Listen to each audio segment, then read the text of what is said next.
Assalamualaikum warahmatullahi wabarakatuh. Oke, kita lanjutkan saja ceritanya. Bab 899, tak terkalahkan. Dengan tambahan Li Suifeng, Ye Guan telah menambahkan orang kuat yang tiada taranya. Selain itu, orang kuat yang tiada taraf ini juga seorang kultivator pedang, dan kekuatan tempurnya tidak sebanding dengan master alam pembuka dao biasa. Selanjutnya, Ye Guan bertarung dengan Li Suifeng di menara kecil setiap hari untuk mengasah ilmu pedang dan keilahiannya. Berlatih di menara kecil secara alami menghemat banyak waktu. Meskipun Li Suifeng hanya memiliki kurang dari 30% kekuatan tempur puncaknya, kekuatannya masih menakutkan. Setelah beberapa pertempuran, Ye Guan benar-benar tertekan dan hampir tidak memiliki kekuatan untuk melawan adalah keilahiannya. Setelah mencapai alam 100%, dia berhadapan dengan seorang kultivator pedang yang kuat untuk pertama kalinya. Semakin banyak Anda bertarung, semakin baik hasilnya. Bang, di gurun, saat cahaya pedang pecah, Ye Guan mundur ribuan kaki jauhnya. Begitu dia berhenti, cahaya pedang tiba-tiba menyerangnya. Itu adalah Li Suifeng sekitar setengah kaki jauhnya. Dia tiba-tiba berbalik dan menyerang dengan pedangnya. Bang, pedang niat langsung dipotong. Namun saat ini, pedang lain muncul di belakang Li Suifeng. Tunda pedang, Li Suifeng tampak tenang dan mengayunkan pedang di tangan kanannya berulang kali. Dalam sekejap, semua pedang Ye Guan diblokir. Melihat adegan ini, wajah Ye Guan menjadi gelap. Pada saat ini, Li Suifeng tiba-tiba berhenti. Dia menatap Ye Guan, sedikit terkejut. Keterampilan pedangmu sangat istimewa.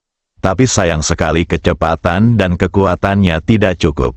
Kalau tidak, itu akan sangat menakutkan.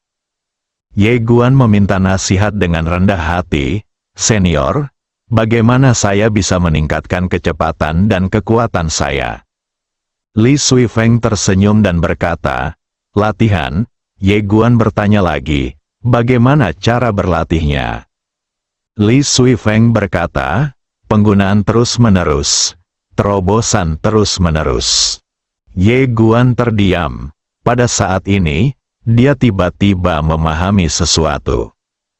Entah itu menghunus pedang, menunda pedang, atau melapisi ruang dan waktu, dia jarang menggunakannya. Tepatnya, dia telah mengalami terlalu sedikit pertarungan hidup dan mati selama ini. Saat bertemu orang biasa, dia masih bisa mengambil keuntungan. Tetapi jika dia bertemu dengan orang kuat yang benar-benar terkemuka, seperti Li Suifeng di depannya, kekurangan dari keterampilan pedangnya akan langsung terlihat. Saat ini, dia sangat merasakan kekurangannya sendiri. Masih belum cukup berjuang, Ye Guan memulihkan pikirannya dan kemudian memandang Li Suifeng, "Senior, datang lagi." Li Suifeng tersenyum dan berkata, "Oke." Begitu dia selesai berbicara, pedang terbang di tangannya terbang seperti kilat, dan dia berada di depan Ye Guan dalam sekejap mata. Di kejauhan, Ye Guan langsung menghilang di tempat. Suara pedang bergema, mengguncang dunia. Selanjutnya, Ye Guan bertarung habis-habisan dengan Li Suifeng setiap hari. Dan selama proses ini, Li Suifeng memberikan bimbingan yang cermat, sehingga kekuatannya bisa dikatakan meningkat pesat. Li Suifeng sebenarnya lebih menyukai Ye Guan. Bakat dan pemahamannya sangat bagus, dan dia bisa melihatnya sekilas. Terlebih lagi, dia bisa menahan kesulitan. Kadang-kadang dia dipukuli di sekujur tubuhnya, tapi dia tidak pernah menunjukkan niat untuk bergeming terlebih lagi. Dia memukulinya semakin keras. Bibit yang bagus. Awalnya dia ingin menerima murid, namun pada akhirnya dia menyerah karena Ye Guan sudah membentuk caranya sendiri dalam ilmu pedang dan sudah membangun caranya sendiri dalam ilmu pedang cocok untuk mengikuti cara orang lain diperlukan.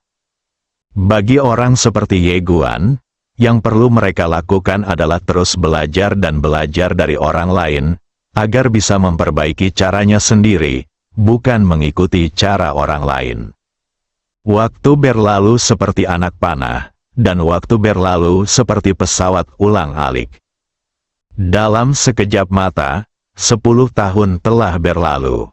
Selama 10 tahun, Ye Guan harus melawan Li Suisfeng setiap hari, hujan atau cerah. Setelah 10 tahun bertarung, kekuatan Ye Guan telah meningkat pesat saat ini, terutama kekuatan beberapa skill pedangnya, yang telah meningkat berkali-kali lipat dibandingkan aslinya. Selain itu, tubuh fisik dan niat pedangnya juga telah meningkat pesat. Selain itu, keilahiannya juga telah ditingkatkan selama proses ini, semakin dekat dengan kemurnian. Peningkatan di semua aspek. Di gurun, suara pedang bergema terus-menerus, dan antara langit dan bumi, dua energi pedang saling bersilangan, dan langit dan bumi terkoyak. Ledakan, pada saat ini, tiba-tiba terdengar suara ledakan antara langit dan bumi, dan segera, dua lampu pedang mundur dengan keras pada saat yang bersamaan. Ye Guan dan Li Suifeng berhenti hampir pada waktu yang bersamaan. Ada lebih dari selusin bekas pedang di tubuh Ye Guan, begitu pula ekspresi Li Suifeng. Li Suifeng melihat sekilas bekas pedang di tubuhnya, lalu tersenyum dan berkata, "Aku tidak bisa melakukan apapun padamu sekarang." Setelah 10 tahun bertarung, kekuatan Ye Guan telah meningkat secara signifikan sekarang, dan dia tidak punya pilihan selain melakukan apapun. Terlebih lagi, jika Ye Guan menggunakan alam waktu yang misterius, dia tidak akan berani mengambilnya secara langsung dan harus melarikan diri. Keterampilan pedang itu terlalu abnormal, dan dia juga takut akan hal itu. Tentu saja, jika kekuatannya pulih sepenuhnya, dia tentu tidak akan takut. Di kejauhan, setelah Ye Guan berhenti, dia menarik napas dalam-dalam dan kemudian membungkuk dalam-dalam kepada Li Suifeng. "Terima kasih atas bimbingan cermatmu selama 10 tahun terakhir." Dia telah mampu meningkat begitu cepat dalam 10 tahun terakhir bukan hanya karena pertarungan, tetapi juga karena bimbingan tanpa pamrih dari senior di depannya. Melihat Ye Guan masih rendah hati dan sopan, tanpa kesombongan, mata Li Suifeng tiba-tiba menunjukkan kekaguman. Dia tersenyum dan berkata, "Saran kecilku tidak ada apa-apanya dibandingkan dengan kebaikanmu kepadaku. Terlebih lagi, ini banyak yang kudapat dari perdebatan denganku. Anda selama 10 tahun, dan pada analisis terakhir, saya telah mendapatkannya." Ye Guan tersenyum dan berkata, "Senior, Anda dapat memulihkan kultivasi Anda di menara. Ketika kultivasi Anda pulih sepenuhnya, saya akan meminta nasihat Anda." Li Suifeng mengangguk, "Oke." Seolah memikirkan sesuatu, dia menambahkan, "Saya dapat merasakan bahwa Anda dapat sepenuhnya mencapai keilahian yang sempurna, tetapi Anda menekannya." Ye Guan mengangguk, Li Suifeng sedikit penasaran, "Kenapa?" Ye Guan berkata dengan sungguh-sungguh, "Jika saya mencapai keilahian yang sempurna sekarang, dengan kondisi pikiran dan kekuatan saya saat ini, saya pasti tidak akan mampu menekannya." "Kamu harus memupuk kemanusiaanmu." Li Suifeng tiba-tiba terkejut. Ye Guan mengangguk, "Ya." Ekspresi Li Suifeng berangsur-angsur menjadi serius. "Ini sangat sulit." Ye Guan tersenyum dan berkata, "Ngomong-ngomong, apakah senior juga dewa yang sempurna?" Li Suifeng mengangguk, "Ya, Ye Guan Dao, senior, pernahkah Anda berpikir untuk mengembangkan sifat manusia?" Li Suifeng tersenyum dan berkata, "Ini tidak mungkin lagi." Ye Guan bingung, "Kenapa?" Li Suifeng menjelaskan, "Prasyarat untuk mengembangkan sifat manusia adalah selain jalan besar, sifat manusia juga mempunyai keinginan, dan kebutuhan ini lebih tinggi dari jalan besar yang ditempuh seseorang. Hanya dengan cara inilah manusia dapat dimanfaatkan alam untuk menekan keilahian. Dan saya di sini sebelum saya mengejar keilahian, tidak ada hal lain yang dapat saya kejar selain Dao. Setelah saya membuka jalan, tidak ada hal lain yang dapat saya pedulikan kecuali Dao. Ye Guan berkata dengan lembut. Itu dia, Li Suifeng melanjutkan, sulit untuk menyempurnakan keilahian, dan bahkan lebih sulit lagi untuk mencapai sifat manusia. Karena mengejar sifat manusia setelah mencapai ketuhanan yang sempurna sama dengan meminta seseorang untuk menyerahkan kekuatannya setelah dia menguasainya. Ini sangat sulit. Namun, setelah mengatakan ini, dia memandang Ye Guan dan tersenyum. Saya pikir Anda memiliki kesempatan untuk melakukannya. Anda sangat berbakat dan memiliki temperamen yang hebat, tetapi energi Anda agak kurang. Jelas, Anda masih sangat merindukan wanita.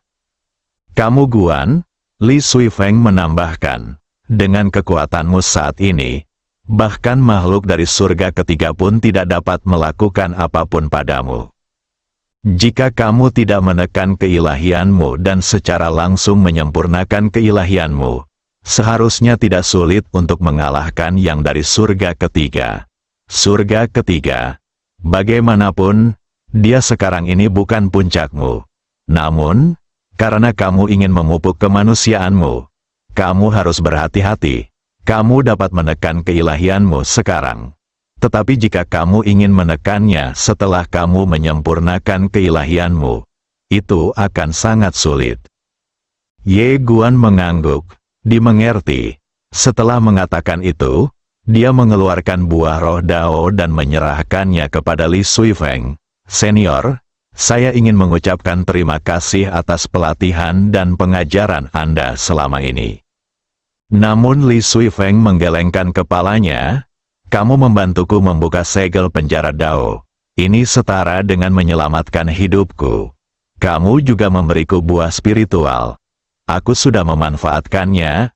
Adapun perdebatan dan bimbingan ini, dibandingkan dengan apa yang kamu bantu padaku, betapa tidak berartinya. Bagaimana aku bisa menerima sesuatu darimu lagi? Ye Guan ingin mengatakan sesuatu yang lain, tapi Li Suifeng berkata, saya akan berlatih. Setelah mengatakan itu, dia berubah menjadi cahaya pedang dan menghilang di ujung langit. Di tempat, Ye Guan menggelengkan kepalanya dan tersenyum. Ini adalah pertama kalinya dia mempersembahkan Dao Lingguo tanpa memberikannya. Saya harus mengatakan bahwa karakter dan integritas senior Li memang sangat mengagumkan. Xiao Ta tiba-tiba berkata, ini seperti pendekar pedang yang serius. Wajah Ye Guan dipenuhi garis-garis gelap. Tuan Ta, apakah maksudmu aku tidak serius? Xiao Ta berkata dengan tenang, bagaimana menurutmu? Ye Guan tertawa, menurutku yang terbaik adalah menjadi dirimu sendiri. Xiao Ta berpikir sejenak, lalu berkata, memang. Ledakan, pada saat ini, aura menakutkan tiba-tiba datang dari ujung langit. Ye Guan sedikit terkejut. Di kejauhan, ruang dan waktu bergetar, dan sesosok tubuh berlari ke arahnya seperti guntur, dan berada di depannya dalam sekejap mata. Pengunjung itu tak lain adalah Su Yuan, yang sudah lama mengasingkan diri. Namun pada saat ini, elemen yang tiba-tiba ini sebenarnya telah mencapai alam pencerahan. Setelah Su Yuan melihat Ye Guan, dia segera membungkuk dalam-dalam dan berkata, saya telah bertemu Tuan Ye. Ye Guan tersenyum dan berkata, selamat. Su Yuan buru-buru berkata, ini semua berkat Tuan Muda Ye. Tanpa bantuan Tuan Muda Ye, saya mungkin tidak bisa membuka jalan dalam hidup ini. Ye Guan tersenyum dan berkata, jika kamu tidak memiliki kemampuan, bahkan jika aku memberimu 10 buah roh Dao, kamu tetap tidak akan bisa membersihkan jalan. Su Yuan menggelengkan kepalanya dengan cepat. Tidak, itu semua berkat Tuan Ye. Ye Guan tersenyum dan berkata, Oke, jangan bicarakan omong kosong antara kamu dan aku ini. Sambil berbicara, dia memandang ke langit di kejauhan, lalu berkata, di mana saudara-saudaramu? Su Yuan berkata dengan suara yang dalam, ini mungkin sedikit sulit bagi mereka. Ye Guan sedikit mengangguk, itu normal, jika membuka jalan semudah itu, orang-orang berkuasa di dunia mungkin akan seperti anjing di mana-mana. Ye Guan menarik kembali pikirannya, melihat sekeliling, lalu berbalik dan menghilang ke dalam menara kecil. Pergi ke surga berikutnya, di luar. Saat ini di domain Deng Tian, semua orang diam-diam menunggu suku Wuma membalas dendam pada Ye Guan. Dan kemudian semua orang akan duduk di gunung dan menyaksikan harimau bertarung, menuai keuntungan. Namun, sejak beberapa pembangkit tenaga listrik alam pembukaan Dao klan Wuma meninggalkan klan Wuma, tidak ada pergerakan. Dalam keadaan normal, dengan kekuatan beberapa orang itu, mereka seharusnya telah mencapai alam pendakian surga. Tersesat, diam-diam, banyak orang berkuasa yang ingin menonton pertunjukan tersebut merasa sangat bingung. Sisi lain, di jalan, di sebuah kedai minuman, seorang pemuda sedang duduk di dekat jendela, minum sendirian. Pemuda itu mengenakan jubah hijau dengan sulaman 9 naga di jubahnya. 9 naga itu tampak hidup, dengan wajah yang garang, dan mereka ingin memilih orang untuk dimakan. Di balik konter, seorang wanita montok dan cantik terus menatap pemuda itu. Matanya penuh rasa ingin tahu, karena dia belum pernah melihat pemuda ini sebelumnya pria di depannya sama sekali.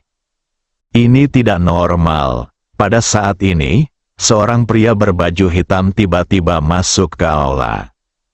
Pria berbaju hitam berjalan ke arah pria itu, dan berkata dengan hormat, Tuan dari aula kelima telah mati dan telah dimusnahkan seluruhnya.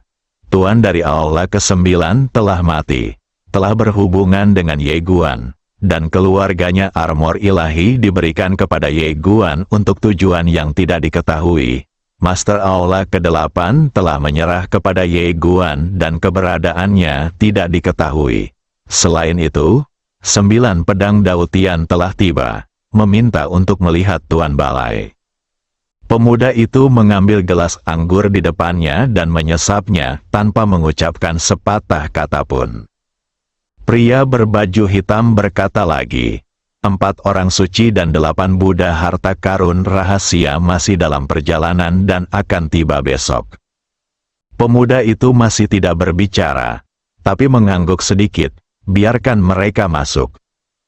Pria berbaju hitam itu membungkuk hormat dan kemudian mundur dengan tenang. Pada saat ini, 9 pembudidaya pedang yang membawa kotak pedang tiba-tiba masuk ke dalam kedai. Ke-9 dari mereka mengenakan seragam dan sepatu rami orang takut untuk melihat secara langsung. Melihat 9 orang ini, mata wanita cantik itu tiba-tiba menyusut, dan dia merasa ngeri. 9 pembudidaya pedang di alam Dao-Dao. Di samping itu, Tuan Istana, pemuda di depanku adalah penguasa istana jahat. 9 pembudidaya pedang membungkuk hormat kepada pemuda itu. Saya telah bertemu Kaisar Tao. Kaisar Tao, pada saat ini, wanita cantik itu tiba-tiba berkata dengan ngeri, Kamu adalah Kaisar Zhou Dao.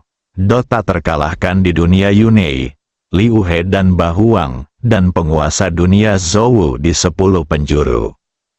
2 identitas, Kaisar Zhou, penguasa 4 aula kejahatan. Babak 900, semua pejantan, wanita cantik itu sangat terkejut saat ini. Kaisar Zhou, kebanyakan orang di dunia mengetahui tentang 9 nama keluarga Zhou. Namun hanya sedikit orang yang mengetahui tentang Kaisar Zhou. Faktanya, Kaisar Zhou masih ada sebelum 9 nama keluarga Zhou. Sebelum 9 nama keluarga Zhou, ada seorang penjahat tak tertandingi yang bangkit melawan langit dengan kekuatannya sendiri, menerobos Kaidao, mencapai di atas Kaidao, dan kemudian menciptakan peradaban cemerlang yang belum pernah terjadi sebelumnya, peradaban Zhou. Orang ini adalah Kaisar Zhou. Kaisar Zhou Dao pada saat itu dikenal sebagai tak terkalahkan dalam 8 kehancuran di alam semesta, penguasa Zhou di 10 penjuru. Di alam semesta Zhou, Kaisar Zhou Dao ini benar-benar sosok yang legendaris. Namun kemudian, karena alasan yang tidak diketahui, peradaban Zhou yang didirikan oleh Kaisar Zhou tiba-tiba menurun, dan Kaisar Zhou menghilang. Dikabarkan bahwa peradaban Zhou dan peradaban Tianxing baru saja bersatu, dan Kaisar Zhou Dao meninggal. Tentu saja tidak ada yang tahu alasan sebenarnya. Setelah hilangnya Kaisar Zhou, bertahun-tahun kemudian, peradaban Zhou lahir, dan 9 nama keluarga Zhou pun lahir. Alasan mengapa banyak keluarga dengan 9 nama keluarga Zhou bisa sejahtera adalah karena sebagian warisan yang ditinggalkan Kaisar Zhou. Wanita montok dan cantik tidak menyangka akan bertemu dengan sosok legendaris ini di sini, dan Kaisar Zhou Dao ini benar-benar akan menjadi penguasa istana Evil Dao. Dan, masih sangat muda, apa yang terjadi? Wanita montok dan cantik itu dipenuhi keraguan. Pada saat ini, pria berbaju hitam menoleh dan menatap wanita cantik itu, dan berkata sambil tersenyum, "Klan Tianwu." Wanita montok dan cantik tidak berani mengabaikannya, dan buru-buru berjalan keluar dan membungkuk hormat. Tianwu Xin, tetua ke-9 dari klan Tianwu, telah bertemu dengan Kaisar Tao. Pria berbaju hitam mengambil gelas anggur dan menyesapnya, lalu berkata, "Bagaimana kabar Tianwu Si sekarang?" Tianwu Si, wanita montok dan cantik itu kaget. Ini adalah nenek moyang klan Tianwu-nya. Dia langsung bertanya, "Senior, apakah kamu kenal nenek moyangnya?"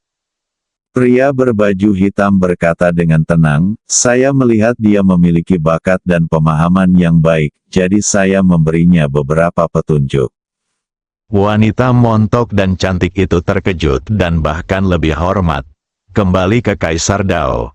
Nenek moyang kita meninggal dalam pertempuran dengan peradaban Tianxing." Peradaban Tianxing? Ada jejak emosi yang rumit di mata pria berbaju hitam. Tapi dia kembali normal dalam sekejap, dan dia mengambil gelas anggur dan meminum semuanya. Melihat ini, wanita gemuk dan cantik itu segera berjalan ke arah pria berbaju hitam dan menuangkan anggur untuknya sendiri. Pria berbaju hitam itu tersenyum dan berkata, "Sejauh yang saya tahu, Ye Guan juga pernah ke sini."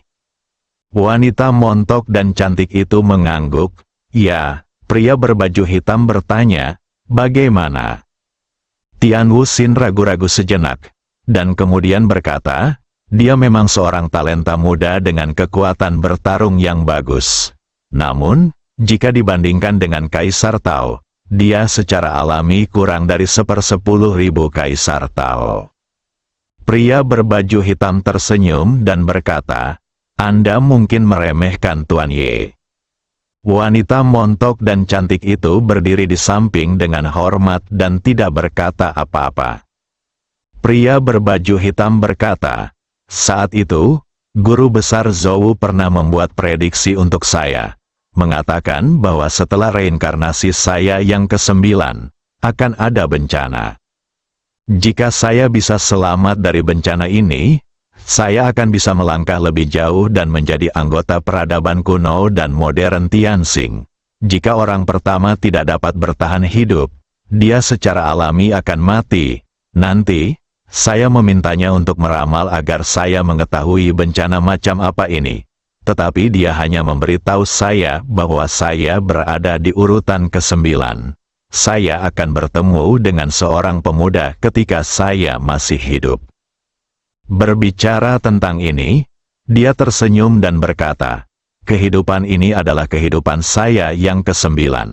Awalnya saya mengira bahwa malapetaka saya disebabkan oleh seorang jenius tak tertandingi bernama Chen Suiyu dari sekte Guanyin Suiyu. Sekarang sepertinya itu juga terjadi. Di mana Tuan Ye? Wanita montok dan cantik itu berkata dengan suara yang dalam, tidak mungkin itu Tuan Ye. Pria berbaju hitam bertanya dengan penuh minat, mengapa kamu melihatnya? Wanita montok dan cantik berkata, Tuan Ye itu memang baik, tapi dia hanya berada pada level ketuhanan 100%, dan levelnya terlalu rendah, belum lagi dibandingkan dengan para senior, bahkan dibandingkan dengan Chen Suiyu itu, dia jauh di belakang. Lagi pula, Chen Suiyu dikatakan lahir sebagai respons terhadap Tao, tubuh dewa bawaan waktu. Pria berbaju hitam tersenyum dan berkata, lalu bagaimana cara membandingkannya dengan Chen Suiyu ini? Setelah mengatakan itu, sebelum wanita montok dan cantik itu dapat berbicara, dia tersenyum lagi dan berkata, melihat apa yang saya katakan, sungguh agak memalukan.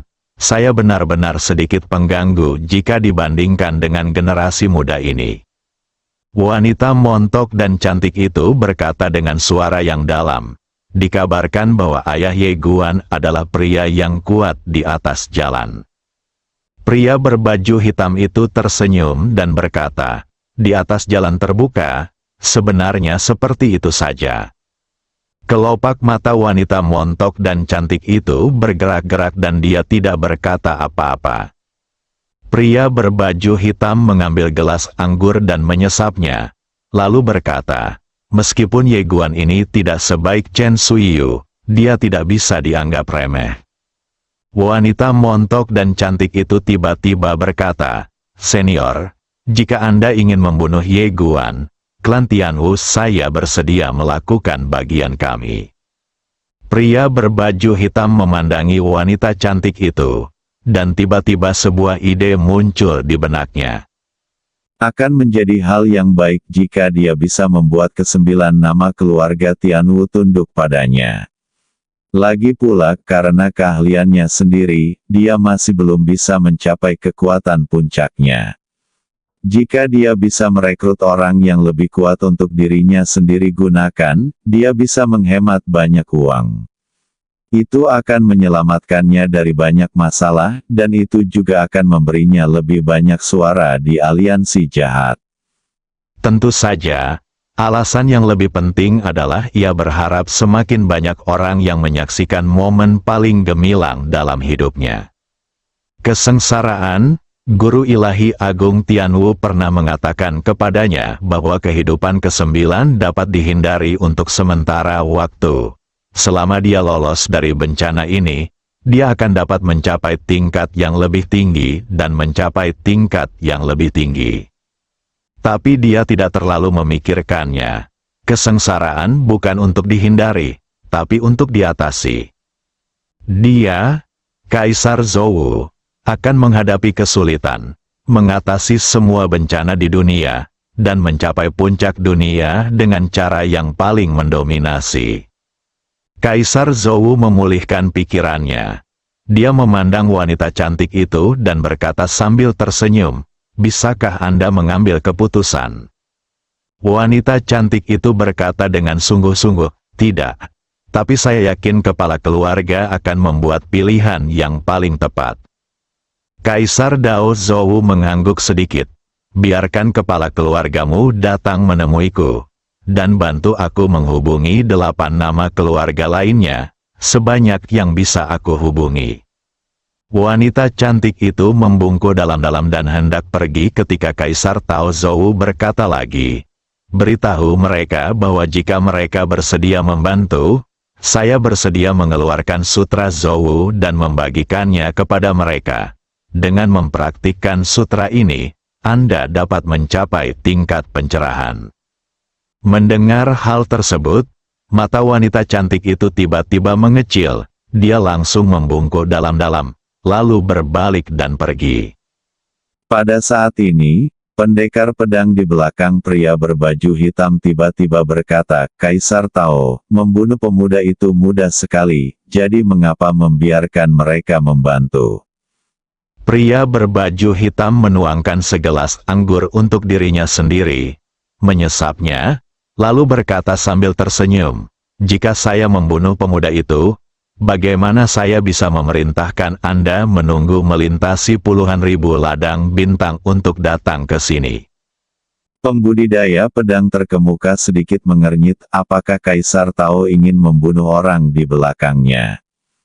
Pria berbaju hitam tersenyum dan berkata, "Kali ini, saya tidak hanya ingin membunuh orang-orang di belakangnya, tetapi saya juga ingin menyingkirkan dewa sejati dari alam semesta yang sebenarnya. Jika tidak, apakah menurut Anda itu hanyalah Ye Guan? Apakah layak untuk penampilan pribadiku?"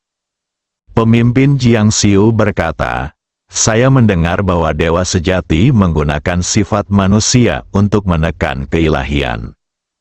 Pria berbaju hitam itu mengangguk dan berkata sambil tersenyum, "Ya. Apakah kamu takut?"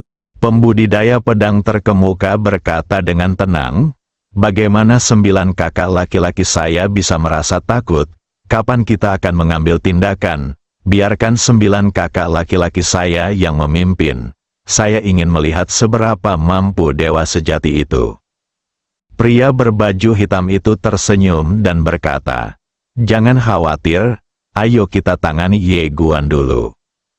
Pembudidaya pedang terkemuka mengangguk dan kemudian melangkah ke samping. Pria berbaju hitam menoleh dan melihat keluar jendela. Sudut mulutnya sedikit terangkat. "Bencanaku, jangan bilang, aku benar-benar punya ekspektasi." Alam Tianwu. Setelah wanita montok dan cantik itu kembali ke alam Tianwu, dia segera menemukan Tian Wuling, pemimpin klan Tianwu saat ini. Setelah wanita montok dan cantik itu mengungkapkan niatnya, Tian Wuling segera memanggil semua ahli top klan Tianwu. Di aula Tianwu, ada lebih dari 20 orang duduk di aula. Semuanya adalah tetua inti klan Tianwu. Tian Wuling menatap semua orang, lalu berkata, "Bagaimana menurutmu?"